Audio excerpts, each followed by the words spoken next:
Viking. To say that I'm a Viking is a misnomer.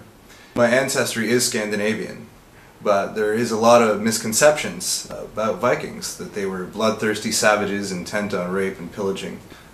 The majority of the population back then were simple farmers, traders, poets, you name it.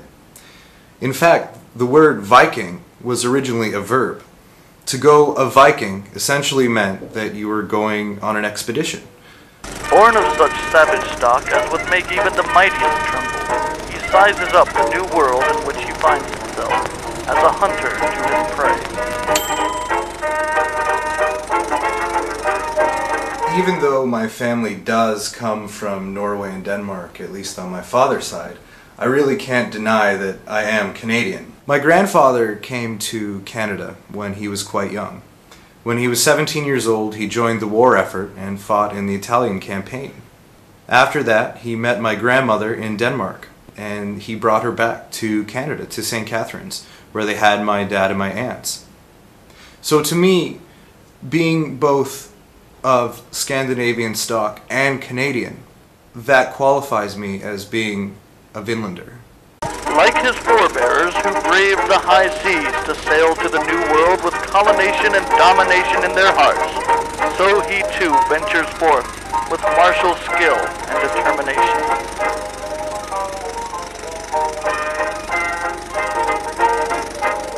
It's a well-known fact now that the Vikings, or the Norsemen, were the first Europeans to lay their eyes on the North American continent some 500 years before Columbus set sail. They were coming to gather resources that they couldn't find in Greenland. Wood for ships, iron for tools and weapons. Mostly, however, I believe that they came out of a sense of curiosity, of exploration. Ultimately, that's what I'm trying to do. To honor that spirit of curiosity, spirit of adventure, that those who did actually go to Vinland had. And that's why, at the moment, I find myself a Viking in Korea. Observe the violent transformation overtaking him as the battle rage that runs through his veins takes hold and he goes berserk.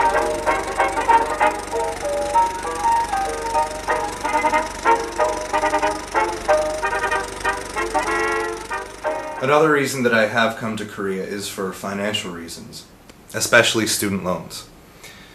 These days, it seems to be getting harder and harder for young people to find meaningful work for a decent wage. The same can be said for my Viking and Norse ancestors. Harsh winters, lack of resources, and a growing population meant that it only made sense for them to go abroad to seek their fortunes. Even the most stalwart warrior must feed. What shall our young Viking feast upon today? Roast venison, suckling pig, the still beating hearts of his enemies?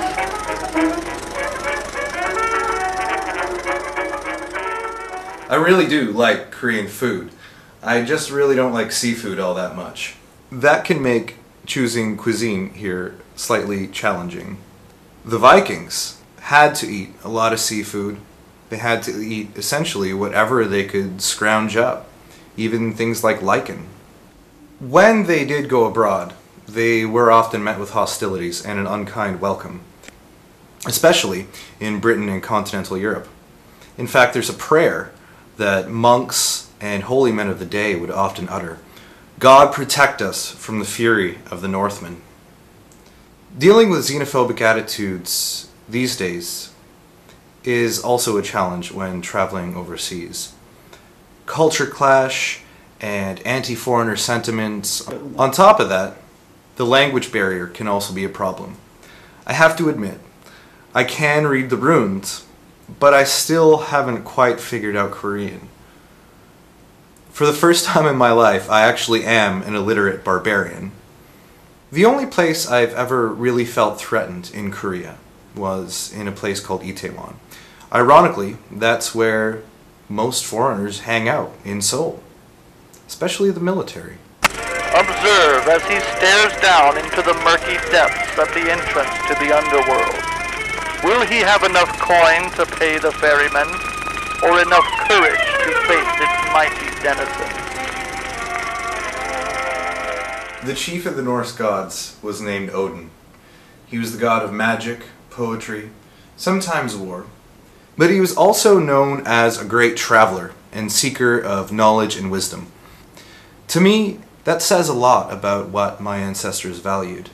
We have a lot of challenges today that they didn't have back then, and vice versa. We have fast transportation systems, fast communications. What they didn't have was all the red tape that comes with visas and passports and going to other countries. But to me, a true Vinlander, a true Norseman, carries on and meets the challenges of his day using whatever tools he has at his or her disposal.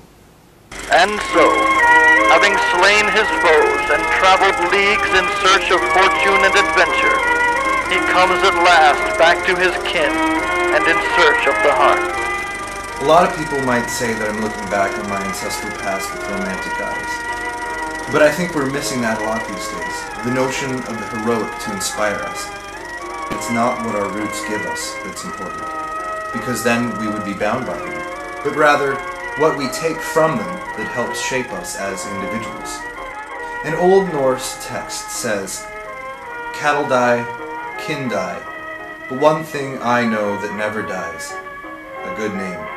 A life well lived and worth remembering, full of adventure, exploration, and the warmth of family and friends."